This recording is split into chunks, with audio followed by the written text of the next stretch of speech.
주의 장막에서 한 말이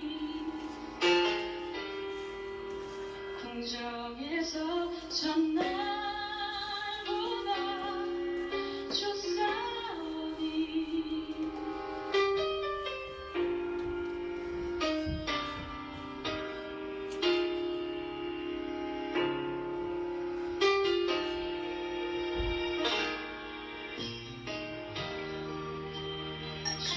주의 성산에서 한 말이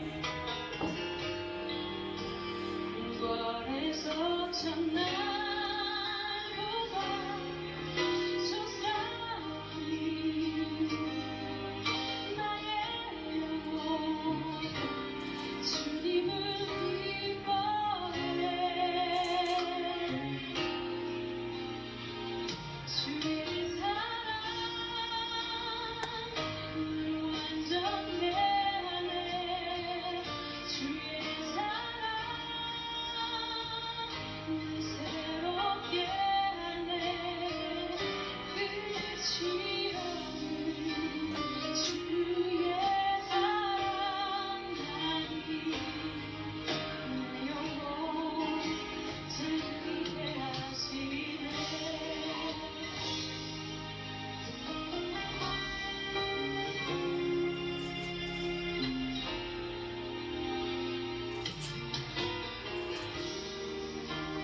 주님 안에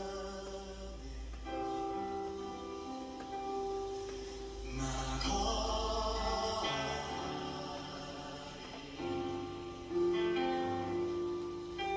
주는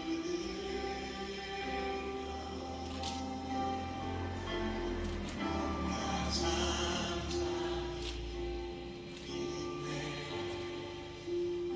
거친 파도 나를 향해 와도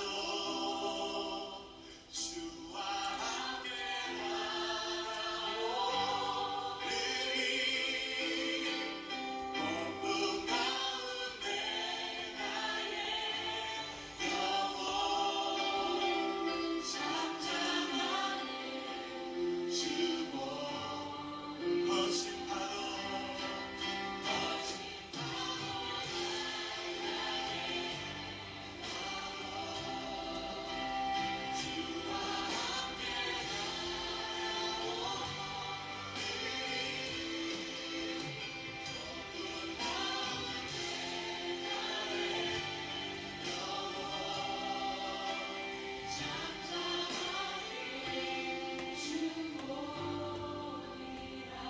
시간 한 번 더 우리가 기도하며 나아가길 원합니다. 주님, 우리에게 허락하신 이 시험과 우리의 삶의 문제들 가운데 우리가 주님을 보길 원합니다. 나를 붙드신 전능하신 하나님을 바라보길 원합니다. 주여 내 눈을 들어 주님을 보게 하여 주시옵소서. 나를 붙드신 주님을 향해 내 마음을 드리며 나의 삶을 주님 앞에 맡기도록 나를 이 시간 역사하여 주시옵소서. 시간 다같이 주님의 이름 한번 부르며 기도하겠습니다.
하나님은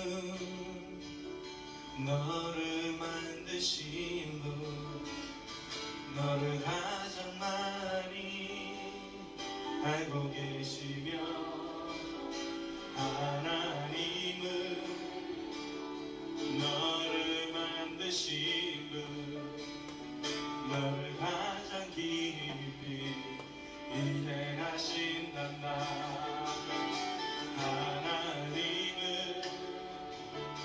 너를 지키신 분, 너를 절대 포기하지 않으며, 하나님은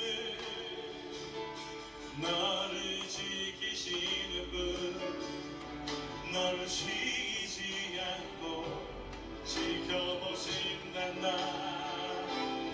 그의 생각 셀 수 없고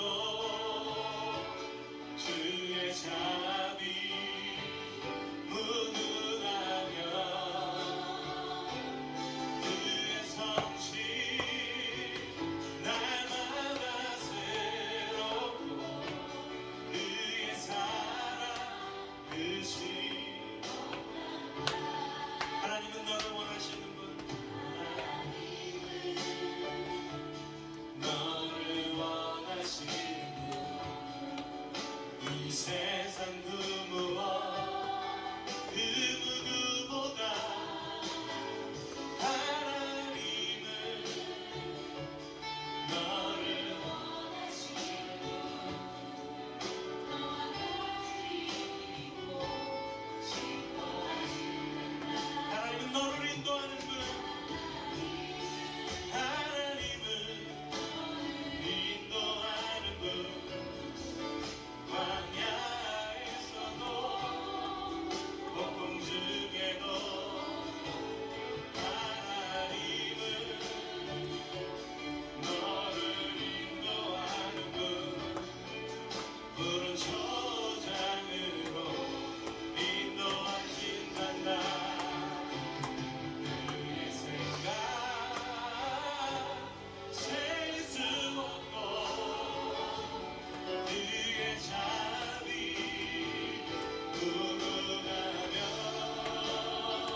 그의 생각 셀 수 없고 그의 자비 무궁하며 그의 솜씨 날마다 새롭고 그의 사랑 끝이 없단다.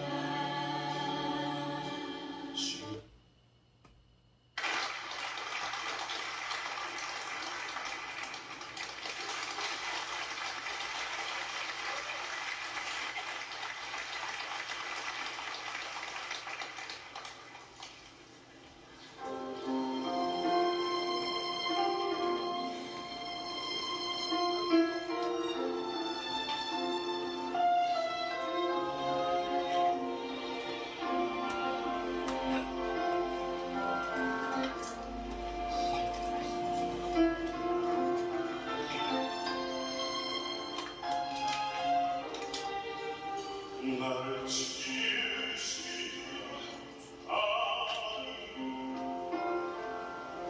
나를 부르시며 나를 보내시고 아이라 된 것은 다 하늘이라. 나의 달려갈 길 다가오고 나의 마지막을 다하고 나로 뜻이 찾아 함께 하시 나의 나된 것은 다 하늘이라.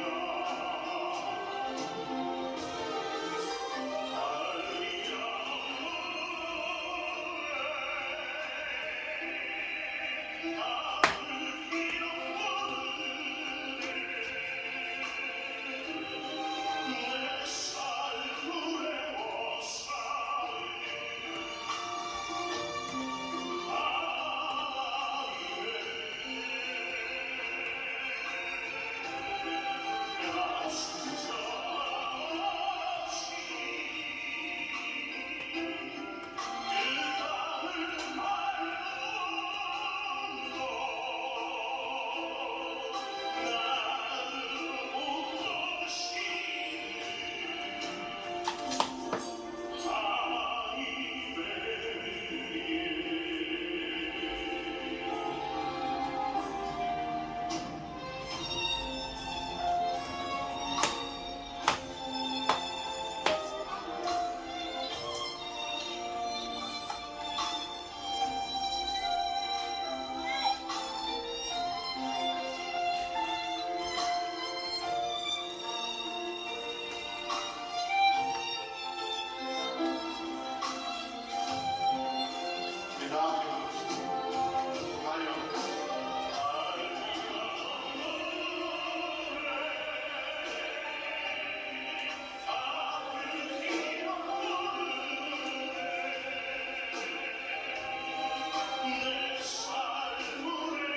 주님 내가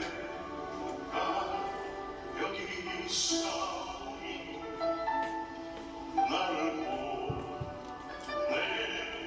보내소서. 나의 나 나의 몸 주께 드리오니 주 받으옵소서. 주님 내가 여기 있사오니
8월 28일 주일 예배를 시작하도록 하겠습니다.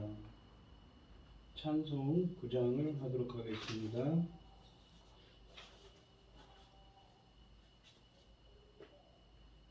하늘에 가득한 영광의 하나님, 온 땅에 충만한 존귀하신 하나님, 성령과 빛으로 지혜와 권능으로 언제나 우리를 지키시는 하나님, 성부와 성자와 성령 삼위의 하나님, 우리 예배를 받아주시옵소서.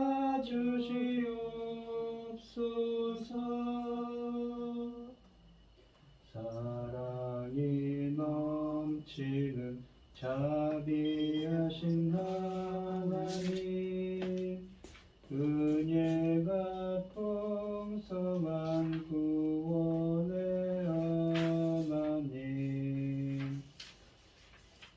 자매의 심령에 평안을 주시옵고 죄악과 허물을 용서하여 주소서. 찬송과 영광과 생명 구원의 하나님, 우리 예배를 받아주시옵소서.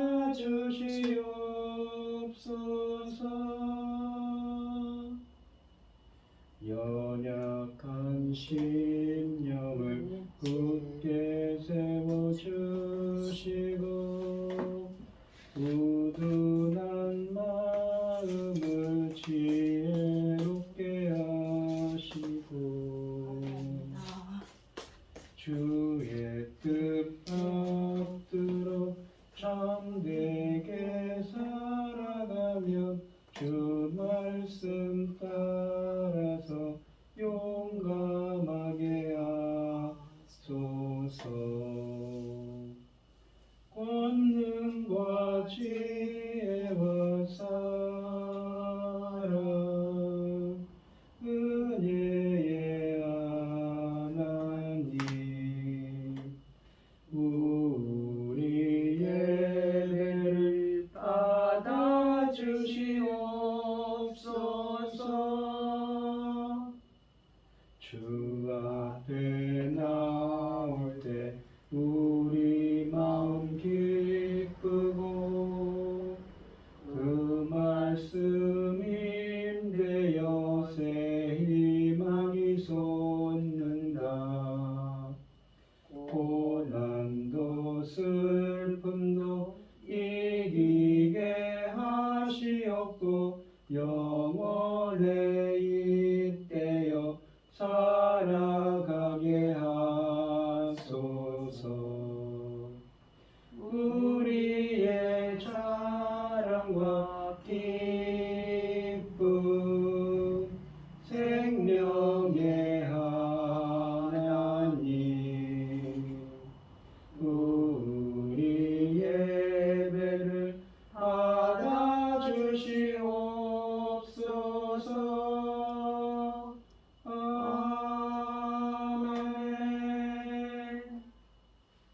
사도신경 하심으로 신앙 고백하시겠습니다.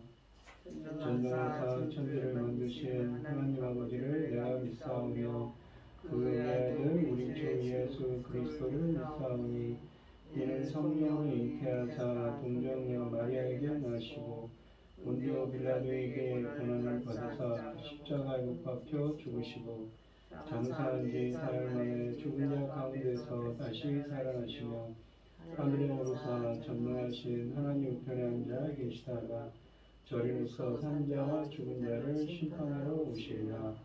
성령을 믿사오며 거룩한 공예와 성도가 서로 교통하는 것과 죄를 사하여 주시는 것과 몸이 다시 사는 것과 영원히 사는 것을 믿사옵나이다.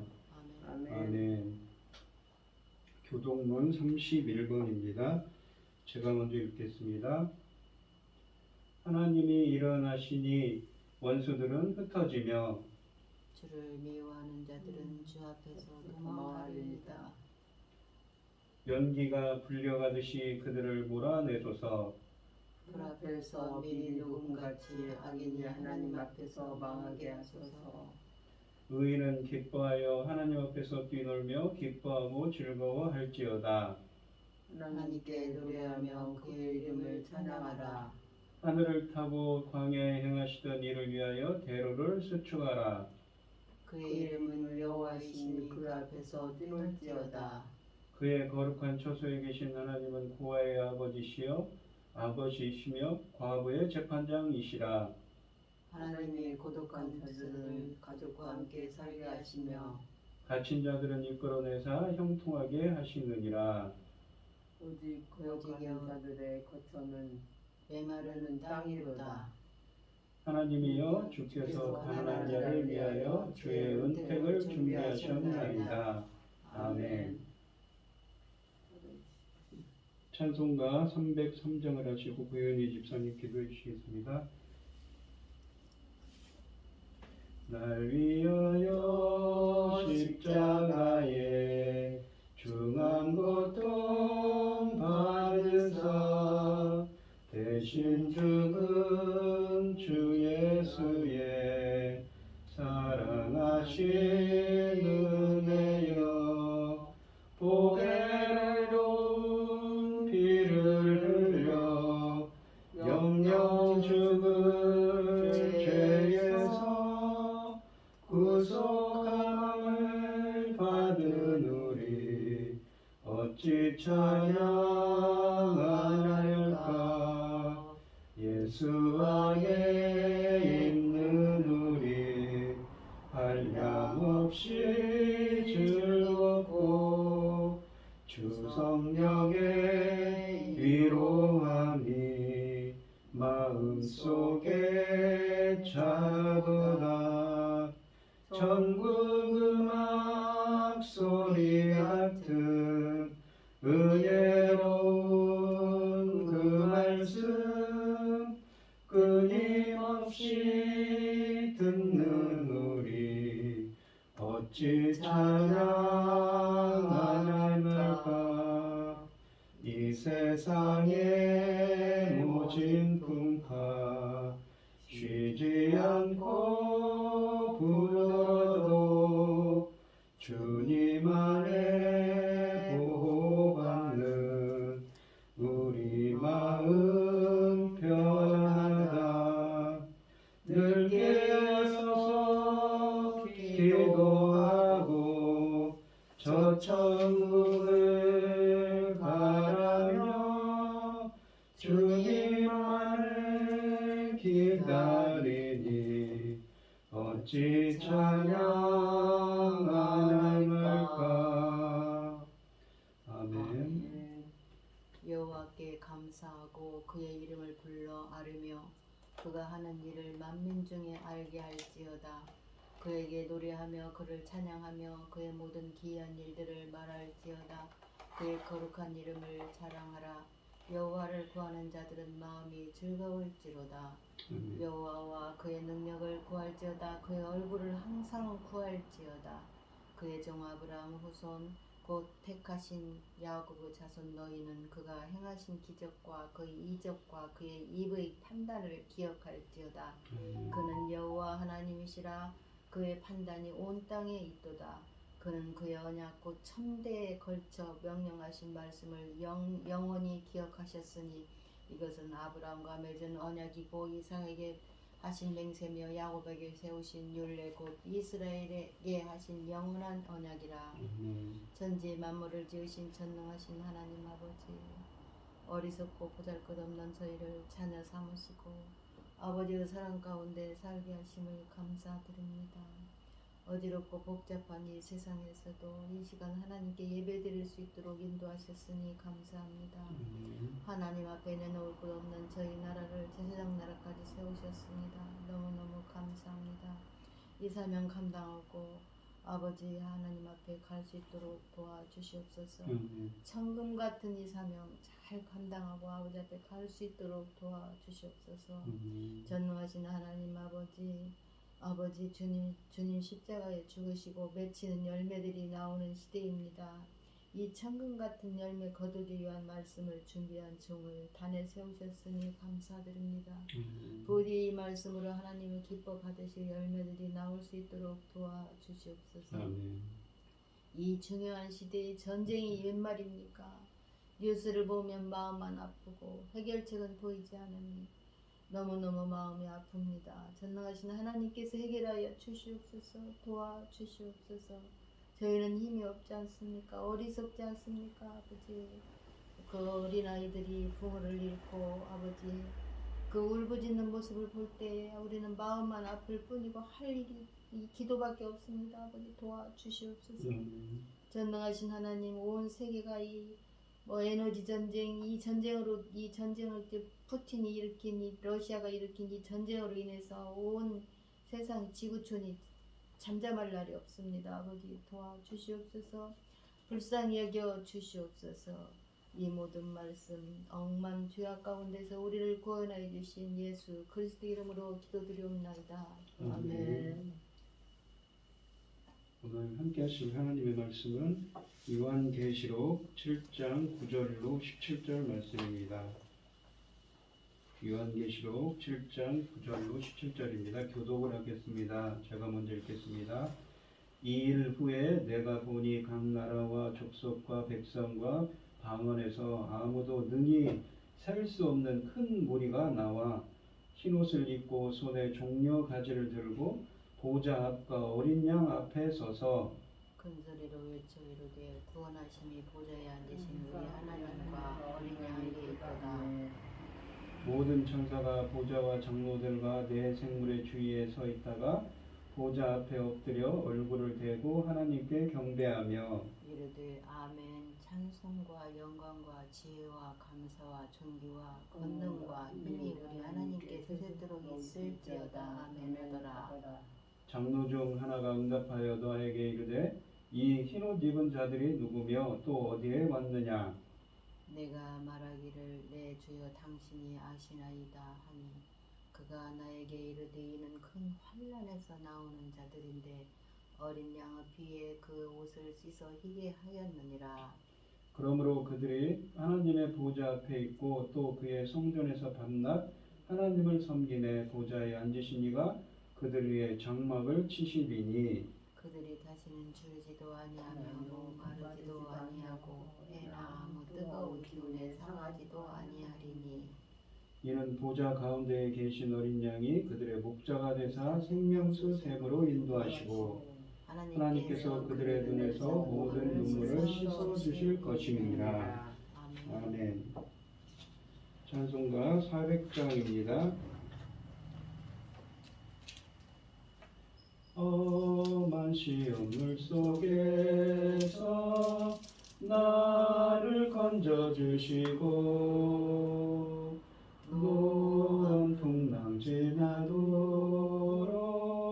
나를 숨겨주소서. 주여 나를 도로로 고이 품어주시고 험한 풍파 지나도록 나를 숨겨주소서. 권세 능력 무한하사 모든 시험 이기고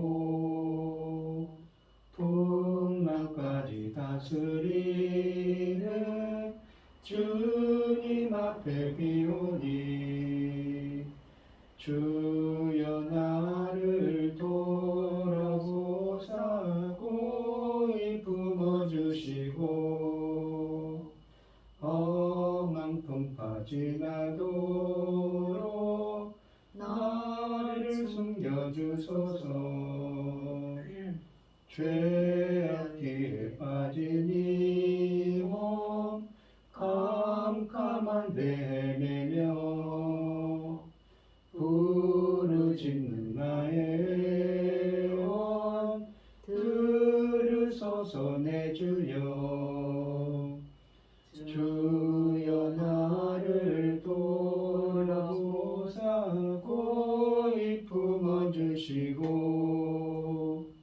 험한 풍파 지나도록 나를 숨겨주소서.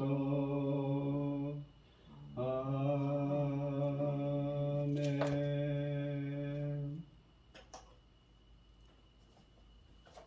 오늘 함께 하실 하나님의 말씀의 제목은 흰옷을 입은 자들 두 번째 시간입니다. 이 6번째 인 심판과 7번째 인 심판 사이에 이 삽입되어 있는 요한계시록 7장은 심판의 와중에 구원받은 성도들이 어떠한 정황 가운데 있는지를 요한을 통해 주님이 말씀하고 계십니다. 이 9절 말씀을 보시면 이일 후에 내가 보니 각 나라와 족속과 백성과 방언에서 아무도 능히 살 수 없는 큰 무리가 나와 흰옷을 입고 손에 종려 가지를 들고 보호자 앞과 어린 양 앞에 서서라고 되어 있습니다. 요한이 지금 요한계시록에서 환상을 보고 있습니다. 근데 이 요한이 본 것은 능히 셀 수 없는 큰 무리였습니다. 이 능히 셀 수 없는 큰 무리가 누구냐에 대해서도 논란이 있지만 우리는 이들을 이 앞달라, 그러니까 7장 9절이죠. 그러니까 7장 1절부터 7장 8절에 나오는 14만 4천, 노래 부르는 14만 4천과 동일한 무리로 우리는 보아야 됩니다.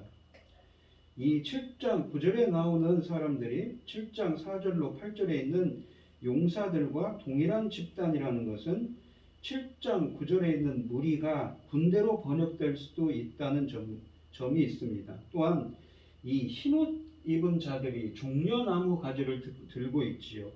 이것은 무엇이냐면 군대의 승리와 연결되는 것입니다. 그러한 점에서 우리는 유추할 수 있는 것이지요. 또한 9절에서 이 일 후에 내가 보니 라고 처음에 시작합니다. 그러니까 이 일이라는 것은 그 앞단락을 봐야 되지요. 환상이 바뀌었음을 우리는 주목해야 합니다. 하나님은 요한계시록에서 동일한 내용을 환상을 바꾸어가면서 이렇게도 보여주시고 저렇게도 보여주십니다. 그리고 아무도 능히 셀 수 없는 큰 무리라는 표현은 또한 구약적으로 보면 누가 떠오릅니까? 바로 구약의 배경은 하나님이 아브라함에게 자손에 관하여 약속하신 내용과 관련이 있습니다. 이 내용을 담고 있는 구약 본문은 한번 보시면 이 창세기 13장 16절에 내가 내 자손의 땅의 티끌 같게 하리니 아브라함에게 약속을 하시죠. 사람이 땅의 티끌을 능히 셀 수 있을진데 내 자손도 세리라. 창세기 15장 15절에서는 그를 이끌고 밖으로 나가 이르시되 하늘을 우러러 별을 셀 수 있나 보라. 또 그에게 이르시되 내 자손이 이와 같으리라. 하나님은 아브라함에게 자손을 약속하시면서 땅의 티끌처럼 하늘의 별처럼 그리고 바다의 바닷가의 모래처럼 그렇게 많게 하시겠다고 약속하셨습니다. 이러한 표현의 공통점은 셀 수 없다는 것입니다. 우리가 구약성경에서 아브라함의 자손으로서 하나님의 백성을 셀 수 없는 공동체로 특징짓고 있음을 우리는 알 수 있습니다. 이러한 특징을 7장 9절에서도 아무도 능히 셀 수 없는 큰 무리라는 문구가 공유하고 있는 것이지요. 또한 바울은 갈라디아서에서 이 믿음으로 말미암아 의롭게 된 자들을 진정한 아브라함의 자손이라고 규정을 합니다. 갈라디아서 3장 7절로 9절 29절을 보시면 그런즉 믿음으로 말미암은 자들은 아브라함의 자손인 줄 알지어다. 그러니까 무슨 얘기입니까? 아브라함의 그 영적인 자손이 누구냐면 예수 그리스도를 믿는 자라고 합니다. 또한 하나님이 이방을 믿음으로 말미암아 의로 정하실 것을 성경이 미리 알고 먼저 아브라함에게 복음을 전하되 모든 이방인이 너로 말미암아 복을 받으리라 하였느니라. 그러므로 믿음으로 말미암은 자는 믿음이 있는 아브라함과 함께 복을 받느니라. 너희가 아브라함의 그리스도의 것이면 곧 아브라함의 자손이요 약속대로 유업을 이을 자니라. 유업을 잇다는 건 아브라함의 후손으로서 아브라함의 상속자로서 이 그 하나님 나라 영적인 그 아브라함의 자손으로서 아브라함의 그 누릴 복을 하나님께서 약속하신 복을 상속하는 자들이란 거죠. 하나님 나라의 상속자라는 말입니다. 이 갈라디아서 본문들은 구약에서 아브라함에게 하신 자손에 대한 하나님의 약속의 이 말씀을 신약적인 관점에서 어떻게 해석해야 하는지 잘 보여줍니다. 곧 더 이상 혈통적으로 아브라함의 피를 이어받은 자들이 아니라 그리스도를 믿음으로 말미암는 의롭다 칭함을 받는 자들이 아브라함의 자손이라고, 아브라함의 영적인 자손이다. 아브라함의 유업을 상속할 자들이라 라고 말씀하십니다. 그렇다면 이 요한계시록 7장 9절에 아무도 능히 셀 수 없는 큰 무리는 누구입니까? 바로 7장 1절로 8절에 나오는 인치심을 받은 영적 이스라엘 12지파를 이루는 아브라함의 영적 자손이자 하나님 나라의 상속자를 의미한다고 우리는 볼 수가 있습니다. 능히 셀 수 없는 큰 무리는 여기서 하나님이 아브라함에게 하신 약속, 곧 모든 민족이 그로 말미암아 복을 받을 것이라고 하신 그 약속에 성취된 것입니다. 그리고 창세기 12장 1절로 3절에 나오는 것처럼 그 복을 내가 너를 축복하는 자에 내가 축복하고 너를 저주하는 자에게 너희를 저주하리라. 너는 복의 근원이 될 거라고 말씀하시죠. 그러한 약속들이 아브라함의 복이 성취되는 것이지요. 또한 이 9절에 나오는 이 히노시라는 표현이 있습니다. 이 말은 헬라어로 보면 스톨레라는 예복이라는 말과 류코스, 빛나는 눈부시라는 말을 합쳐진 말입니다. 그러니까 빛나는 옷이죠. 눈부신 예복을 뜻하는 말입니다. 우리가 요한계시록 19장 8절로 14절에 보시면 이 빛난다라는 표현이 나옵니다. 헬라어로. 빛나고 깨끗한 세마포 옷을 입은 어린 양의 혼인잔치에 참여한 자들이 나오죠. 거기서는 이 류코스, 빛나는 깨끗한 세마포 옷을 입었다고 합니다. 여기서도 이 히본 입은 자는 누구입니까? 바로 신랑 예수를 위해 준비된 신부의 성도의 이미지를 상징합니다. 그 요한계시록 19장에 보면 그러니까 그 성도들의 이 흰옷을 빛나고 깨끗한 세마포 옷을 옳은 행실이라고 합니다. 그 옳은 행실이다라는 말이 헬라어로 디카이오마입니다. 근데 이 디카이오마는 디카이오 의롭다라는 말에서 온 명사형이지요. 그러니까 이 예수 그리스도를 믿고 의롭게 된 자들에게 이러한 흰옷 예복을 입혀주시는 것이지요. 본문의 이 흰옷 입은 자들도 같은 사람들인 것입니다. 이 또한 종려나무라는 것은 우리가 요한복음 12장에 보면 예수님께서 이 십자가에 못 박히시기 위해서 예루살렘에 입성할 때 사람들이 종려나무를 흔들지요. 이 종려나무는 어디에서 이랬냐면 구약성경을 보시면 초막절, 그러니까 출애굽기에 보시면 초막절 이야기가 나옵니다. 초막절은 무엇이냐면 그 출애굽한 이스라엘 백성들이 광야에 살면서 이렇게 장막을 짓고 샀는데 그 어려운 기간 동안 하나님께서 이스라엘 백성들도 나중에 초막을 지으면서 그 광야길 가운데서 하나님께서 지켜주시고 보호해주신 하나님의 그 구원의 은혜를 기쁨으로 감사하는 절기지요. 그러니까 이 종려나무는 초막절에 종려나무 가지로 무엇인가 초막을 지었다는 것에서 유래하는 것입니다. 그러니까 이 종려나무라는 것은 상징하는 것이 무엇입니까? 바로 출애굽 구원과 그들을 박해하던 자들을 이기고 승리한 것. 그러니까 이집트에서 출애굽할 때 그 바로의 군대들을 하나님께서 물리치신 것이지요. 그리고 광야의 순례길을 가는 동안 큰 환난에서 자신들을 지켜주신 하나님의 은혜와 보호와 구원을 기뻐한다는 것을 의미하는 것입니다. 즉, 이 종려나무는 승리와 기쁨을 상징하는 것이지요. 모든 민족과 족속으로부터 온 사람들이 하나님의 보좌와 어린 양 앞에 또한 서 있습니다. 그들은 흰옷을 입었기 때문에 하나님의 임재 앞에 서 있을 수 있는데 이것은 그들이 하나님 앞에서 의롭고 성결하며 승리한 자라는 것을 나타내고 있습니다. 따라서 요한은 요한계시록 6장 17절에서 제기된 질문, 그러니까 이 본문이 지금 어디 있냐면 6번째인가 7번째인 사이, 재앙 사이에 재앙들을 얘기하면서 그 재앙과 재앙 사이에 이 구원 얻은 백성들에 대한 이야기를 하는데, 요한계시록 6장 17절에는 이 엄청난 구원 가운데서 하나님의 진노 앞에서 누가 하나님 앞에 설 수 있겠는가라는 질문에 대한 대답이라는 것이죠. 하나님의 인치심을 받은 14만 4천이 바로 그들이라는 것입니다. 그러니까 14만 4천이라는 숫자는 어떤 숫자입니까? 상징적으로 봐야 되는 것이죠. 즉 예수님이 예루살렘에 입성하실 때 많은 사람이 종려나무 가지를 들고 호산나라고 외치며 예수님을 반기고 송축하였던 것처럼 승리의 기쁨과 찬송을 나타내는 종려나무 가지를 든 헤아릴 수 없이 많은 무리가 바로 그들이라는 것입니다. 이 무리는 심판에 대한 두려움이 아니라 구원의 큰 기쁨을 가지고 하나님과 여러 어린 양 앞에 지금 서 있습니다. 그러니까 이거는 환상 가운데 요한계시록을 쓰면서 영적인 눈으로 보고 있는 것이지. 하나님께서 그걸 보여주신 겁니다.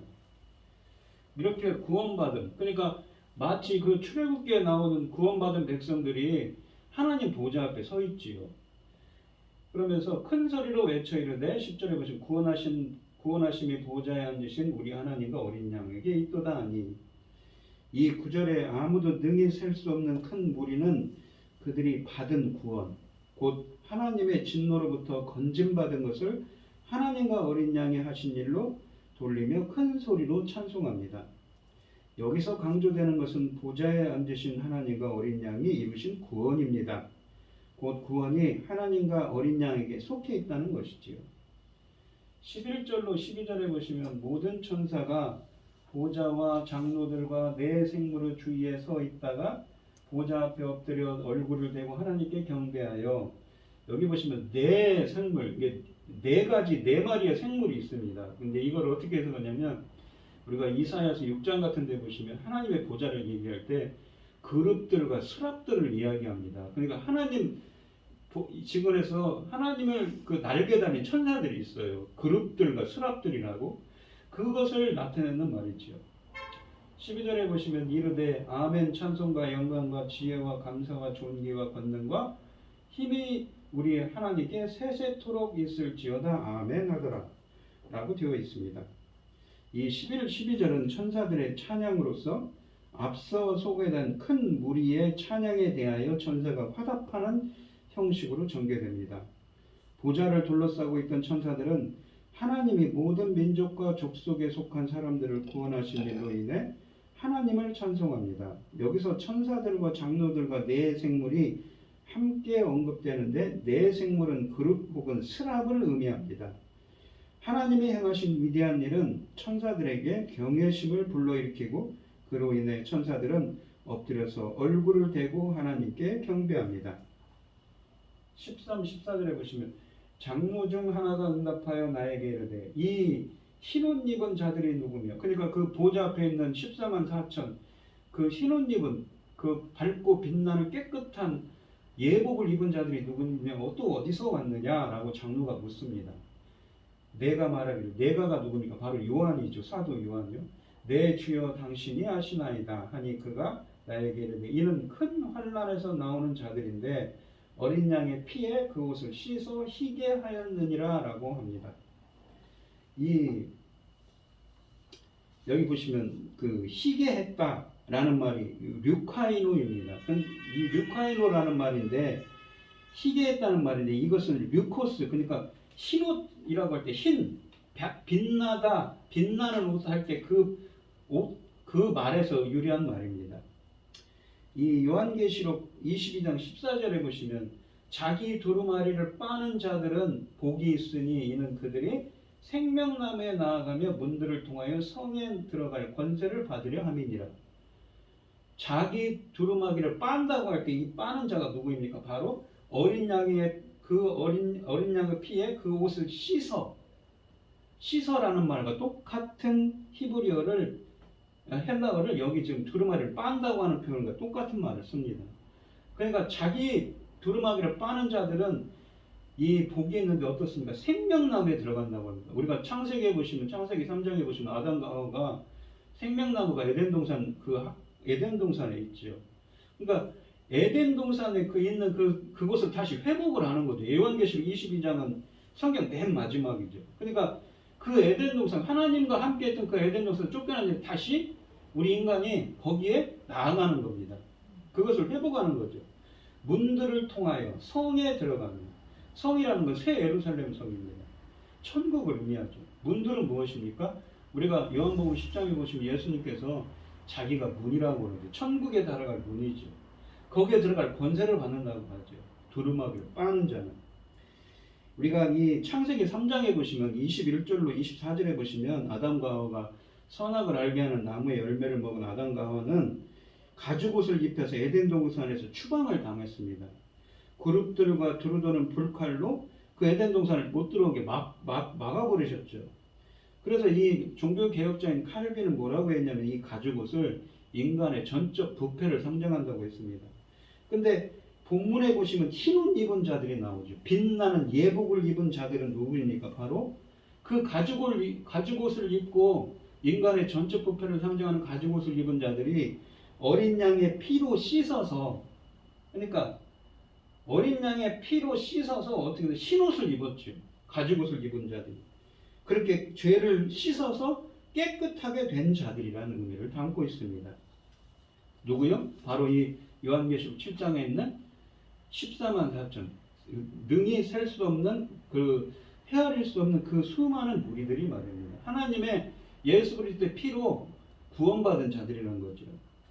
우리가 로마서 3장 25절에 보시면 이런 구절이 있었습니다. 이 예수를 하나님이 그의 피로써 그의 피는 예수 그리스도의 피로써 믿음으로 말미암아 화목제물로 세우셨으니 그 예수 그리스도의 피로 믿음으로 말미암은 화목제물로 세우셨습니다. 예수 그리스도의 피가 화목제물이래요. 근데 번역이 잘못됐습니다. 뭐냐면 속죄소입니다. 속죄소라는 건 뭐냐면 구약 성막에 보시면 그 법궤가 있는데 거기 위에 그 그룹들, 하나님을 보좌하는 그룹들이 이렇게 날개를 펴고 떠받치고 있어요. 무엇을 떠받칩니까? 시온자, 은혜의 보좌라고 합니다. 그것은 뭐냐면 하나님의 보좌죠. 하나님이 거기 앉아 계세요. 발판이 무엇입니까? 법궤죠. 그러니까 속죄소를 삼았어요. 뭐가요? 예수 그리스도의 피로. 그러니까 이 속죄소라는 말은 어떤 어원적으로 보면 덮어버려요. 뭘요? 죄를 다 덮어버리는 것이에요. 세우셔서 어떻게 합니까? 하나님께서 길이 참으시는 중에 하나님께서 참아요. 전에 지은 죄를 간과하심으로 어떻게 됩니까? 간과하신다는 것은 헬라어 원어로 의미하면 못 본 채 지나가 버려요. 그래서 자기의 의로움을 나타내게 하십니다. 그 하나님의 의로우심을, 하나님의 공정하신 분이심을 어떻게 해요? 나타냈다는 것은 헬라어로 이 행동으로 증명했다는 말입니다. 어떻게? 예수 그리스도의 피로, 십자가 사건으로 하나님이 의로우신 분이심을, 주님이 의로우신 분을 증명하셨어요. 그러니까 인간의 그 죄사함을 이 로마서 3장에서는 성취하는 거죠. 이렇게 예수 그리스도의 피로써 그렇게 된 자들이라는 것입니다. 이 장로는 요한이 보고 있는 자들이 큰 환난에서 나온 자들이라고 설명해 줍니다. 우리가 큰 환난하면 7년 대환난을 생각할 수가 있죠. 근데 우리는 이 개혁신학을 하는 사람들은 보면 이 역사적인 전천년설을 하는 것은 무천년설을 이야기합니다. 무천년설이라는 게 무엇입니까? 성경에서 말하는 그 천년설이 상징적인 수라는 것입니다. 지금이 바로 천년기예요. 그러니까 뭐냐면 지금이 바로 환난을 겪고 있는 천년기라는 것이죠. 그러니까 이 큰 환난이라는 어구는 단일한 의미, 하나의 의미를 가지는 것이 전문 용어가 아닙니다. 우리가 마태복음에서는 마태복음 24장 21절에는 예루살렘과 그 성전이 로마인에 의해 파괴되는 날을 가리킵니다. 하지만 이 큰 환난이라는 말이 예수님의 이 초림과 재림 사이의 기간 전체를 가리키기도 합니다. 또한 다니엘서 12장 1절에 보시면 이 기간을 하나님의 백성이 구원받을 환난의 때라고 또한 묘사를 합니다. 그리스도의 재림 이전의 기간 전체를 환난과 대환난의 기간이라고 할 수 있는 것이지요. 다르게 말하자면 이 어구는 역사의 끝에 있을 7년 대환난의 기간만을 가리키는 것이 아닙니다. 왜냐하면 역사가 끝나기 전에 그런 특별한 기간이 존재할 것이라는 분명한 가르침을 성경에 어디에서도 찾을 수 없기 때문인 것이지요. 요한은 다니엘서 12장 1절에서 다니엘이 말한 것과 마찬가지로 하나님께 속한 자들이 환난에서 건짐을 받을 것이라고 가르칩니다. 그러니까 이 이야기가 이 요한계시록 7장이 앞과 뒤에 보시면 6번째인, 7번째인, 그러니까 그 인을 치는 것이 엄청난 환난이거든요. 그 사이에 있습니다. 그 환난 가운데서 건짐 받을 자들에 대한 이야기라는 것이지요. 그들이 환난에서 건짐을 받는 것은 그들의 옷이 어린 양의 피로 씻겨 하얗게 빛나게 되었기 때문이라는 것입니다. 이것은 그리스도께서 십자가 위에서 행하신 그 대속의 사역이 정결하게 하는, 죄로부터 정결하게 하는 사역이었음을 우리에게 보여줍니다. 구속받은 자들의 옷이 흰 것은 그들이 스스로의 힘으로 의롭게 되었기 때문이 아닙니다. 그들의 죄에 대해 어린 양이 자신을 내주어 속죄하사 그들을 정결케 하셨기 때문인 것이죠. 그래서 그러한 흰옷, 밝고 빛나는 예복을 입혀주신 것입니다. 요한은 이 본문에서 성도들이 흰옷을 입고 있는 근본적인 원인, 그리고 그들이 큰 환난을 감당할 수 있었던 근본적인 원인을 설명합니다. 그들의 구원은 어린 양의 피, 예수 그리스도의 희생제사, 오직 예수 그리스도께로부터 비롯되는 정결하게 하는 능력으로 말미암은 것이라는 것이죠. 이상의 내용에서 보시면 이 본문에 있는 아무도 능히 셀 수 없는 큰 무리는 어린 양의 피로 구속받고 승리를 쟁취한 어린 양과 하늘 보좌 앞에서 하나님을 경배하는 영적 이스라엘 천국 시민들을 의미하는 것입니다. 근데 그게 누구니까? 바로 우리지요. 미래에 일어나는 일이 아니라 이것이 무엇입니까? 지금이 바로 계시록 말씀이 미래에 지금 일어나고 있는 일, 그리고 앞으로 일어날 일이라는 것입니다. 15절 말씀을 보시죠. 계시록 7장 15절을 보시면 그러므로 그들이 하나님의 보좌 앞에 있고 또 그의 성전에서 밤낮 하나님을 섬기매 보좌에 앉으시니가 그들 위에 장막을 치시리니, 여기 15절 말씀해 보시면 섬김에 라는 말과 장막을 친다라는 말이 중요합니다. 이 15절로 17절에서는 어린 양의 피로 씻어 죄사함 받고 흰옷을 입게 된 아무도 셀 수 없는 큰 무리가 하늘 보좌 앞에서, 그러니까 하늘 성전에서 어떠한 축복의 삶을 누리는지 묘사하고 있습니다. 그들은 어떻습니까? 보좌 앞에 있다고 그랬습니다. 15절은 그러므로 라는 말로 시작하는데 이것은 앞에 14절에 그리고 그들은 그들의 옷을 씻었습니다. 그리고 씻었고 그것들을 어린 양의 피로 희게 하였다라는 말씀의 논리적인 결과로 주어지는 것이라는 것을 볼 수가 있습니다. 곧 그 큰 무리는 어린 양의 피로 말미암은 승리의 결과로 지금 하나님의 보좌 앞에 있게 된 것입니다. 그러니까 15절 상반절에 보면 그들이 하나님의 보좌 앞에 있게 되었다는 것이지요. 그들이 보좌 앞에 존재하는 것은 이 9절에서 보좌 앞과 어린 양 앞에 서 있다라는 표현을 통해 이미 언급된 바 있지만 15절은 그들이 보좌 앞에 있는 상황을 어린 양의 피로 말미암은 그들의 승리와 적극적으로 관련시키는 것입니다. 그들이 보좌 앞에 있다는 것은 그들이 하늘 성전에 있음을 의미하며 더 나아가서 하나님과 함께 있음을 말해줍니다. 이것은 미래에 이루어질 사건이라기보다는 셀 수 없는 큰 무리에 의해 상징되는 영적 이스라엘 공동체가 하늘에서 현재 경험하는 영적인 예배를 보여줍니다. 이 에베소서 2장 6절에 보시면 이런 표현이 있습니다. 그의 능력이 그리스도 안에서 역사하사 죽은 자들 가운데서 우리를 다시 살리시고 하늘에서 자기 우편에 오른편에 앉으셨다라는 표현이 있죠. 마치 그 말씀처럼 말입니다. 그러니까 아까도 설명드렸듯이 무천년설입니다. 그러니까 상징적인 천년이고 이 요한계시록에 있는 말씀은 무엇입니까? 지금 이루어지고 있는 얘기고 앞으로도 이루어질 이야기라는 것이죠. 또한 그들은 어떤 사람들이냐면 셀 수 없는 무수히 많은 무리들은 하나님을 섬기는 자들, 밤낮 하나님을 섬긴다고 하죠. 이게 예배한다는 말과 똑같은 헬라어입니다. 이 중반절에 보시면 그 큰 무리가 하나님의 성전에서 밤낮 하나님을 섬기고 예배하고 있음을 소개합니다. 여기서 섬기다라는 말은 라투리오라는 헬라어인데 이 예배하다는 의미도 있습니다. 이 단어는 셀 수 없는 큰 무리가 하늘 성전에서 예배 공동체로 존재한다는 것을 보여줍니다. 이 라투리오라는 것은 성경에서 자주 나오는 말로 섬김과 예배를 모두 나타내는 말입니다. 이 라투리오는 구약 성경에서 보시면 구약을 헬라어로 번역한 70인역 성경에 보시면 히브리어의 아바드라는 히브리어가 있습니다. 이 말을도 섬기다, 예배하다는 말로 쓰입니다. 이 구약 성경에 무려 70번이나 이 아바드라는 말이 쓰여져 있는데 아바드가 인간과 인간 사이에서 쓰여지면 무엇입니까? 바로 섬기다는 것이 종노릇하다라는 의미입니다. 그러나 이 아바드가 하나님과의 관계에서 구약 성경에서 제의적인 의미로 하나님에 대한 제의적인 예배를 가리키는 의미로 출애굽기, 신명기 같은 곳에서 쓰여지고 있습니다. 이런 제사적인 의미, 제의적인 예배를 강조하는 것은 구약 성경에서 나타나듯이 신약에서도 강조점이 무엇입니까? 로마서 12장 1절에 보시면 너희 몸을 하나님이 기뻐하시는 거룩한 산제물로 드리라. 이는 너희가 드릴 영적 예배니라고 그러죠.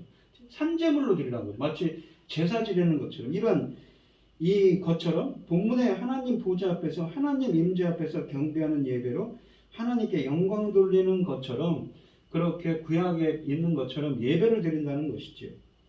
요한계시록에서는 이 관념이 그리스도가 그의 아버지 하나님을 위하여 우리를 나라의 제사장으로 삼으신 1장 6절의 특권과 연계되어 있습니다. 마치 구약의 제사장이 우리가 출애굽기나 레위기에 보시면 이 아바드라는 말이 쓰여 있는데 하나님의 보좌 앞에 나가서 대제사장이 1년에 한 번씩 속죄일에 나가죠. 성소에는 그 제사장들이 레위지파 그 아론의 자손들이 무엇을 합니까? 제사장으로서 직무를 하지요. 그렇게 하나님을 섬깁니다. 그렇게 하듯이 오늘날을 살아가는 우리들도 제사장 직분을 할 수 있게 되었다는 것이죠. 마치 구약의 제사장이 하나님을 섬기는 것처럼 신약의 성도들도 제사장 직분을 갖고 있다는 것입니다. 하지만 본문에서 우리는 성도들의 이 절정의 제사장 활동, 곧 성도들이 영혼 속에서 밤낮으로 하나님을 섬기고 경배하고 있는 모습을 우리는 보게 됩니다. 이 밤낮이라는 표현은 그들의 행위가 끊임없이 계속적으로 지속되고 있음을 시사합니다. 곧 아무도 셀 수 없는 큰 무리는 성전인 하늘 성전에서 항상 끊임없이 하나님을 경배하는 삶을 살게 된다는 것이지요. 이것은 모든 인간이 소망하는 삶이라고 할 수 있습니다. 하나님이 에덴에서 아담과 하와를 창조하셨을 때 그들은 하나님의 왕권을 위임받아 그 왕권을 대행하는 왕같은 제사장 같은 존재들이었습니다. 왕같은 제사장으로서 다스리고 정복하는 삶을 살라는 명령을 받았으며 바로 그러한 사역을 통해 하나님을 항상 예배하는 삶을 살도록 하셨습니다. 그러한 인간 본연의 모습이 하늘 성전에 존재하는 아무도 셀 수 없는 큰 무리를 통해 회복되며 재현되고 있다는 것이지요. 또한 이 요한계시록은 하나님이 부활한 성도들 가운데 거하시는 이상적인 천상의 성전 관념을 새로운 비전으로 또한 제시하십니다. 여기 보시면 장막을 친다는 표현이 있습니다. 이 말은 헬라어로 뭐냐면 그들 위에, 이게 에피라는 전치사가 위라는 뜻입니다. 에피, 스케노입니다. 장막을 친다는 거죠. 이렇게 장막을 치. 우리가 구약에 보면 이스라엘 백성들이 성막을 쳤듯이 장막을 치는데 누가 칩니까? 하나님께서 성막을 치듯이 장막을 치는 거죠. 이 하반절에 있는 보좌에 앉으시니 곧 하나님이 그 큰 무리 위에 장막을 치십니다. 위에 장막을 친다는 것은 에피스케노라는 의미로서 그들 가운데 거하신다는 의미로 해석할 수가 있습니다. 마치 이 출애굽한 이스라엘 백성들이 그 진영 안에 누가 있습니까? 성막을 짓고 그 하나님의 임재가 있지요. 하나님께서 낮에는 구름 기둥으로 밤에는 불 기둥으로 인도하듯이 그 하나님의 임재를 상징하는 성막이 함께하는 것처럼 함께한다는 것입니다. 우리가 히브리어 단어 중에 그렇게 거한다는 의미의 단어가 샤칸이라는 말이 있습니다. 이 단어를 헬라어로 번역한 70인역 성경에서 이 스케노라고 썼습니다. 뭐냐면 장막을 친다는 거죠. 그러니까 이것은 주님의 임재를 뜻하는 말입니다. 거한다, 거주한다는 의미를 갖습니다. 그러니까 이 성막을 그래서 그 샤칸에서 유래한 이 성막을 뭐라고 그러냐면 쉐키나라고 그랬습니다. 그러니까 이 장막은 천막이었고 성막이었습니다. 우리가 출애굽기 25장 8절에서 하나님은 내가 그들 중에 거할 성소를 그들이 나를 위하여 짓되 라고 말씀하셨는데 거기에도 그 샤칸, 거하다라는 말을 쓰셨습니다. 하나님이 자기 백성 가운데 거하실 것이라는 이 관념은 쉐키나 개념의 기초가 됐습니다.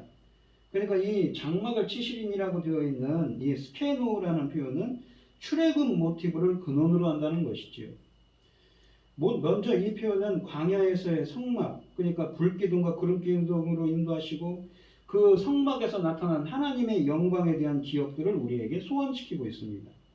더 나아가서 장막을 펼치는 사건은 하나님이 그분의 백성 가운데 초소를 두실 것이라고 말하는 구약의 약속들이 성취되는 것이라고 또한 볼 수가 있습니다. 무엇이냐면 이 출애굽기에 나오는 히브리어 표현들이 어디에 나오냐면 이사야서나 에스겔서에 나옵니다. 이게 왜 에스겔서에 나오냐면 에스겔서 37장 26절로 28절에 나오는데 이 스케노라는 말이요. 왜 나오냐면 에스겔 선지자가 어디 있습니까? 에스겔 선지자는 포로로 끌려가고 갈대아 지방에 있습니다. 그러면서 하나님의 말씀을 듣고 에스겔서를 써요. 그러니까 그 에스겔은 어떤 그 하나님부터 그러한 계시를 받았습니까? 다시 그들이 바벨론으로부터 회복할 거라는 이야기를 듣죠. 그러니까 이 에스겔서 37장 26절 28절에서 이 똑같은 장막을 친다는 말을 쓰는 것은 무엇입니까? 새로운 출애굽. 그러니까 바벨론으로부터 그 회복, 이스라엘의 귀환을 뜻한다는 의미를 담고 있는 본문에 이 말씀이 쓰여져 있다는 것이죠. 그러니까 특별히 에스겔서 37장 27절에 내 처소가 그들 가운데 있을 것이다 라는 말이 스케노라는 말을 썼습니다. 그러니까 이 요한계시록 본문에 장막을 펼치다 라는 동사와 동일한 어근을 가지는 말을 쓰는 것입니다. 그러니까 에스겔서 이 37장 27절은 바벨론 포로 해방 후에 이루어질 상황에 대한 약속을 소개하는 문맥에 들어있는 표현이지요. 그러니까 아직 에스겔 선지자는 그 갈대아 지방에서 예언을 하면서 앞으로 이렇게 하나님께서 회복을 할 거라는 그 예언들을 담고 있죠. 그걸 하면서 출애굽기에 나오는 어휘들을 썼다는 것입니다. 그리고 그것이 요한계시록까지 연결이 되는 거죠.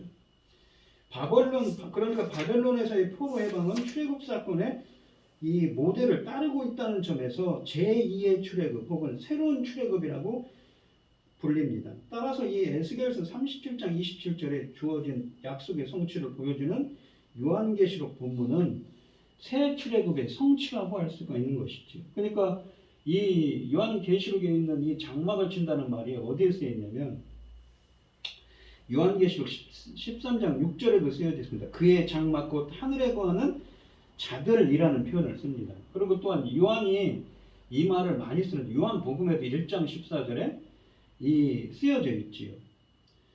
그러니까 하나님의 백성이 있는 하늘 그 자체를 하나님이 거하시는 장막이라고 또한 요한계시록 13장 6절에서는 표현을 합니다. 이렇게 하늘 그분이 계신 장막은 새 출애굽의 약속이 성취되는 하나님의 임재 그 영광이 충만한 공간으로 묘사되고 있다는 것이지요. 요한복음 1장 14절도 이 스케노센 엔 회민 그러니까 내 안에 장막을 친다는 말이죠. 그러니까 성육신을 하신 그 하나님 예수 그리스도께서 또한 그리고 내 안에 장막을 친다는 표현을 씁니다. 그러니까 이 십자가에서 죽으시고 예수님의 성육신과 관련되어 있는데 예수님은 성육신을 통하여 이 땅에 오셨고 우리 안에 성전을 세우시고 천막을 세우시고 하늘과 땅이 통하도록 하셨습니다. 예수님은 십자가에서 성육신하시고 십자가에 죽으시고 부활을 승천하셔서 하늘문을 여셨으며 이제 하늘 성전에 하나님의 백성들을 거하게 하심으로써 그들 가운데 하나님의 임재를 충만하게 하시는 것을 가능하게 하셨다는 것이지요. 마치 본문에 있는 것과 똑같은 이야기를 하는 것입니다. 예수님은 성육신하시고 우리의 모든 죄를 사하시기 위해 십자가에 달리시고 부활 승천하셔서 하나님의 백성들로 하여금 하늘에 거하며 하늘의 장막 지심을 경험할 수 있게 한 것이었다는 것이죠. 그러니까 마치 그 출애굽에서의 이 출애굽기에 나오는 그 구원을 체험을 하는 거죠. 새로운 출애굽, 제2의 출애굽으로서 그걸 하는 거죠. 이런 과정의 결과가 바로 15절 하반절에 있는 하늘 성전 가운데 장막을 친다는 모습인 것입니다. 이 에스겔서를 비롯한 선지서 등에서 예언된 새 언약의 표징으로서 하나님의 임재를 나타내는 이 성소의 존재와 그것을 하나님의 백성과 함께하게 하시겠다는 새 출애굽의 약속을 배경으로 하여서 출애굽 사건을 무엇입니까? 연상시키는 성전, 성막 모티브를 함축한다고 하는 것이지요. 이것은 바로 예수님의 성육신과 십자가에 죽으시고 부활 승천하심으로 말미암아 하나님의 백성이 예수님과 함께 현재 하늘에 거할 수 있게 하셨음을, 그들의 구원을 뜻한다는 것이죠. 마치 이스라엘 백성들을 애굽에서 구원하신 것처럼 그 능히 셀 수 없는 큰 무리들을 예수님께서 구원하셨다는 것을 씁니다. 그러니까 그런 출애굽의 모티브를 쓴다는 것이죠. 그렇게 구원받은 자들이라는 것입니다. 그것이 에스겔서에 있는 것처럼 새 출애굽, 제2의 출애굽의 모티브와 함축하고 있는 것이죠. 그러니까 에스겔 선지자가 마치 단지 이스라엘 백성들의 무엇입니까? 바벨론으로부터의 귀환을 뜻하는 것이 아니라 그 본문에서는 무엇입니까? 종말론적으로 앞으로 오실 예수 그리스도를 통해서 이 계시록에 나온 말씀처럼 그러한 구원들을 이루실 것을 예언하고 있다는 것입니다. 그러한 예언들의 출애굽 모티브의 성취라고 볼 수 있는 것이지요.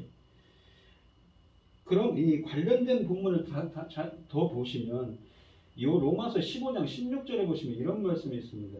이 은혜는 곧 나로 이방인을 위하여 그리스도 예수의 일꾼이 되어 하나님의 복음의 제사장 직분을 하게 하사 이방인을 제물로 드린다고 합니다. 누가요? 사도 바울이요. 자신이 바로 이 제사장, 이 구약 성경에 나오는 이 성막을 짓고 제사를 지내는 섬기는 하나님께 예배드리는 제사장처럼 이방인 자기네 복음사에게 마치 이방인들을 제물로 드려서 하나님께 무엇입니까? 제사장이 어떻게 하죠? 누군가 죄를 지면 제물을 받아요. 근데 제물을 받아서 물두멍이를 씻고 번제단에서 태워서 어떻게 합니까? 하나님의 그 성소로 나아가죠. 제물을 드립니다. 마치 그러는 것처럼 이방인들을 전도를 해서 그들을 인도를 하는 제사장 직분을 행한다고 표현하는 것입니다. 그것을 그렇게 표현하는 것이죠. 제사장 직분을 한다는 것은 원어로 하나의 동사로 되어 있는데 이 제사장이라는 단어에서 온 동사로서 제사장으로서 섬긴다는 말입니다. 이것을 보면 바울은 자신의 복음 전파 활동을 구약의 제사장 직분의 연장선상에서 이해하는 것이지요. 이사야서 66장 18절로 21절에 보시면 이 말씀이 어디에서 왔냐면 이사야서는 66장이 마지막 장입니다. 근데 20절로 21절만 보시면 나 여호와가 말하노라 이스라엘 자손이 예물을 깨끗한 그릇에 담아 하나님의 여호와의 집에 드림같이, 예물이라는 것은 제사 지낼 때 예물을 드리지, 코르반이라고 해서 감사의 예물을 드리죠. 그들이 너희 모든 형제를 문 나라에서 나의 성산 예루살렘으로 말과 수레와 고자와 노새와 막타에 태워다가 여호와께 예물을 드릴 것입니다. 누구를 예물로 드려요? 여호와의 집에 드림같이. 누구를요? 이스라엘 자손이 예물을 깨끗한 자면서 드림같이 너희 모든 형제를 드리는 거지, 예물을. 마치 그런 제사장 직분을 이야기를 하고 있습니다. 근데 이러한 것들이 이 신약에 오면 어떻게 이어지냐면 이 로마서 12장 1절에 보시면 그러므로 형제들아 내가 하나님의 모든 자비하심으로 너희를 권하노니 너희 몸을 하나님이 기뻐하시는 거룩한 산제물로 드리라. 이는 너희가 드릴 영적 예배니라고 하죠. 아까 그랬죠. 예배라는 말이 섬기다라는 말에서 왔는데 마치 이 구약에 있는 출애굽기에 나오는 시내산에서 나오는 시내산 언약에서 나오는 그 시내산에서 가서 이스라엘 백성들이 이 출애굽을 하고 한 달 만에 시내산에 도착합니다. 거기서 언약을 맺으면서 예배를 드리죠. 성막을 짓습니다. 어떻게 하나님을 섬기하는지 배우죠. 그것이 예배의 원형이라는 것이죠. 그러한 모티브들이 신약까지 이어져서 그 바울은 자신이 제사장 직분을 한다고 하고 진정한 영적 예배는 하나님께 그렇게 제물로 드려져서 주님께 나아가는 것이고 경배하는 것이라는 것은 마치 오늘 능히 살 수 없는 그 무수한 무리들이 하나님 보좌 앞에 나가 예배드리는 모습처럼 예배드리는 것이라고 말씀하고 있는 것입니다. 이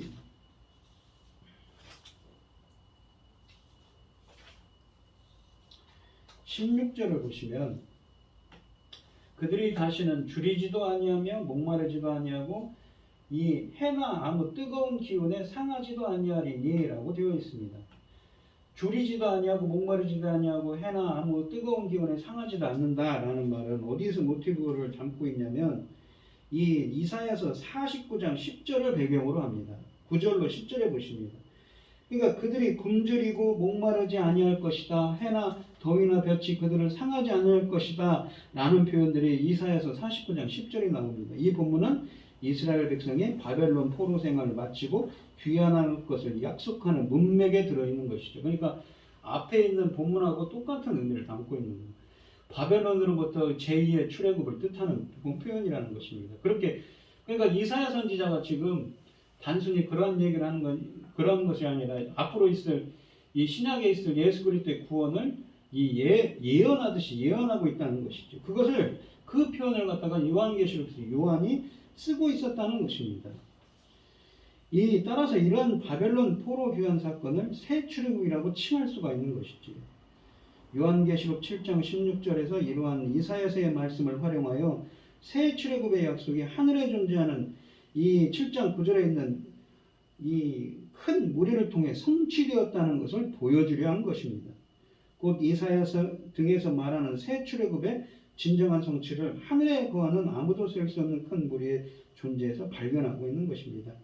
그러므로 지금 하늘에 거하는 큰 무리는 바로 이 이사야서, 그러니까 구약의 선지자들을 통해서 말씀하시는 새 출애굽의 성취를 현재 체험하고 있는 공동체라고 볼 수가 있는 것입니다. 17절에 보시면 이는 보좌 가운데 계신 어린 양이 예수 그리스도시죠. 그들의 목자가 되사 생명수 샘으로 인도하시고 목자가 된다 하십니다. 우리가 이 예수님을 양의 목자라고 하죠. 인도하시고 하나님께서 그들의 눈에서 모든 눈물을 씻어주실 것임이라 라고 합니다. 이 16절의 출애굽 모티브는 17절에서도 계속되는데 이 왜냐하면으로 시작하는데 이것은 17절에 16절에 대한 이유를 제시하고 있음을 보여줍니다. 보시면 무슨 얘기냐면 이 요한복음 10장에 보시면 양의 목자신 예수님이 나오죠. 내 백성 이스라엘의 목자가 되리라고 하나님의 백성의 목자가 되리라고 마태복음 2장 6절에 말씀하십니다. 누구입니까? 바로 예수 그리스도를 뜻합니다. 마치 그런 것처럼 이 하나님께서는 그들을 위해 목자를 세워가지고 어떻게 합니까? 그들을 인도하시는 것이지요.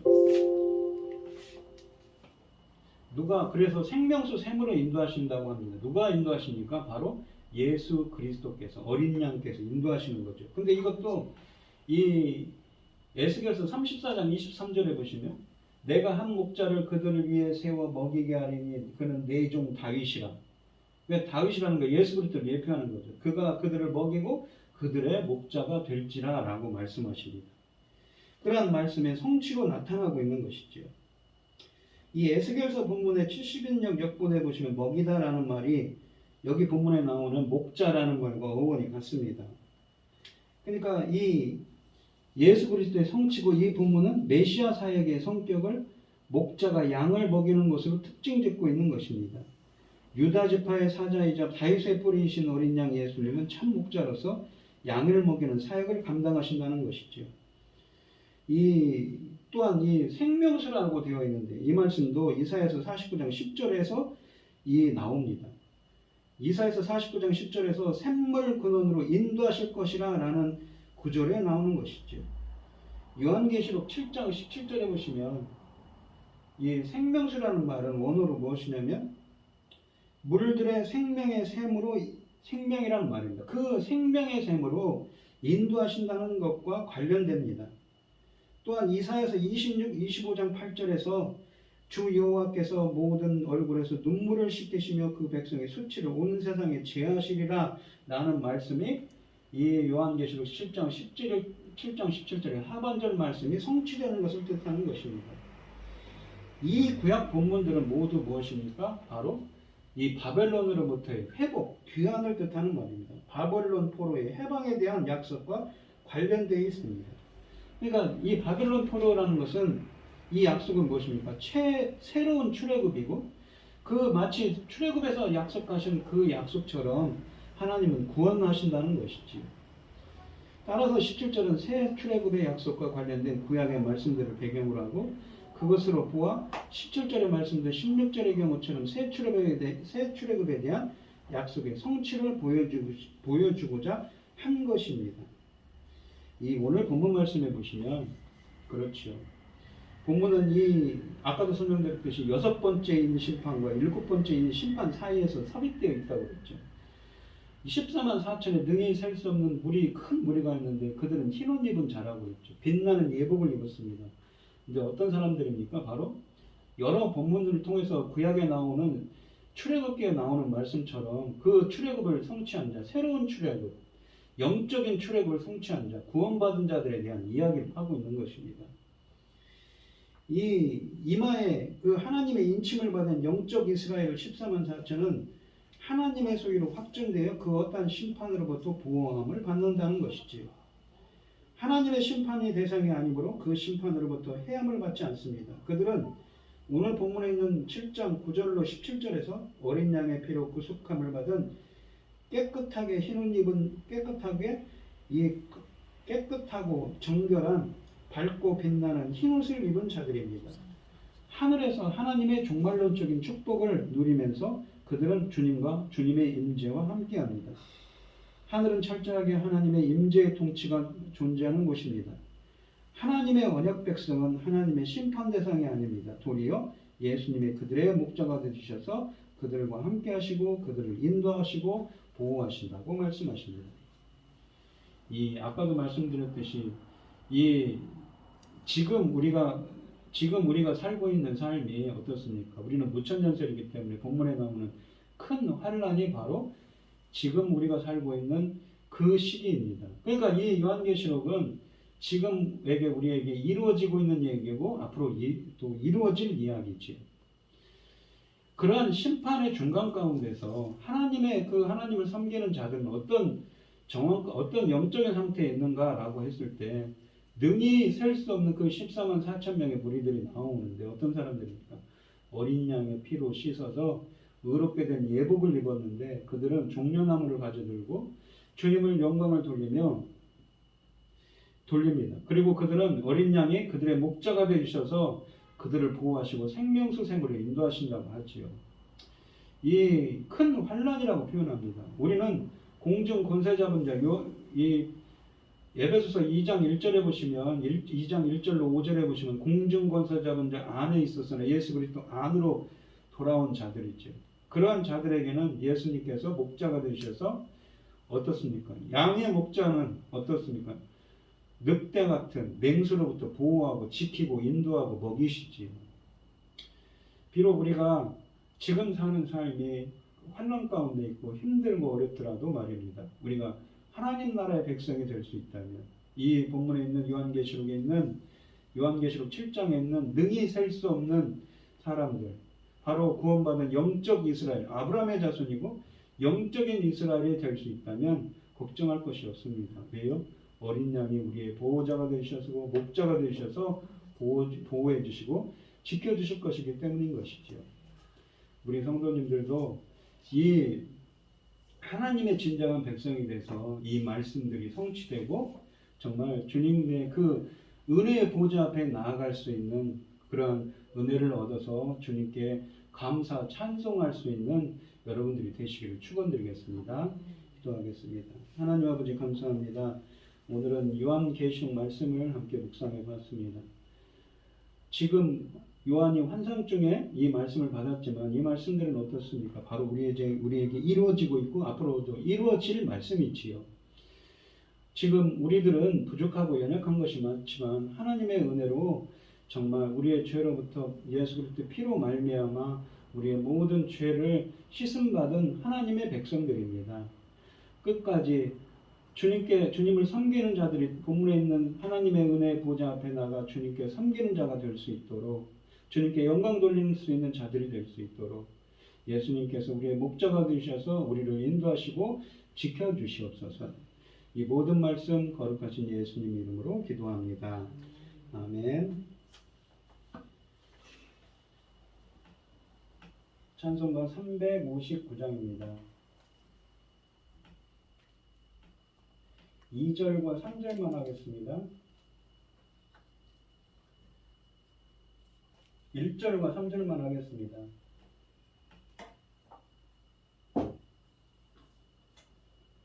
전성을 향해 가는 성도들아, 앞길을 장애를 두려워 말라.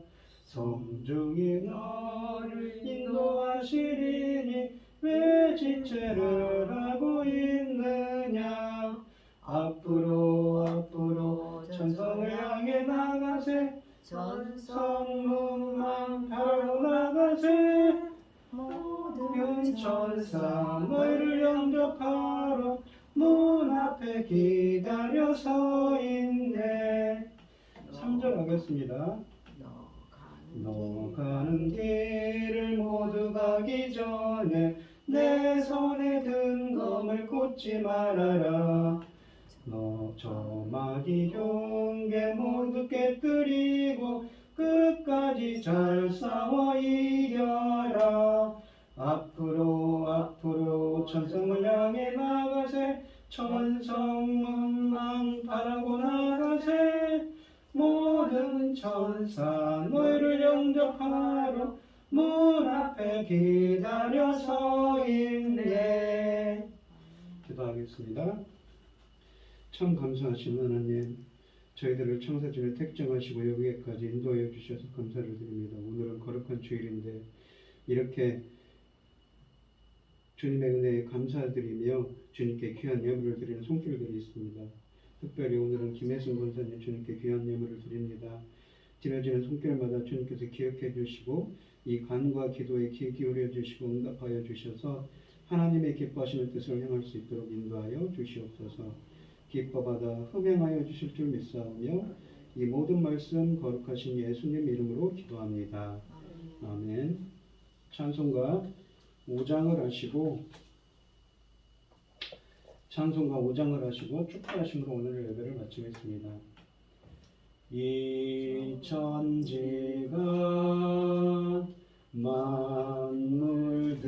만물들아 복 주시는 주 여호와 전능성부 정자 성령 찬송하고 찬송하세. 아멘.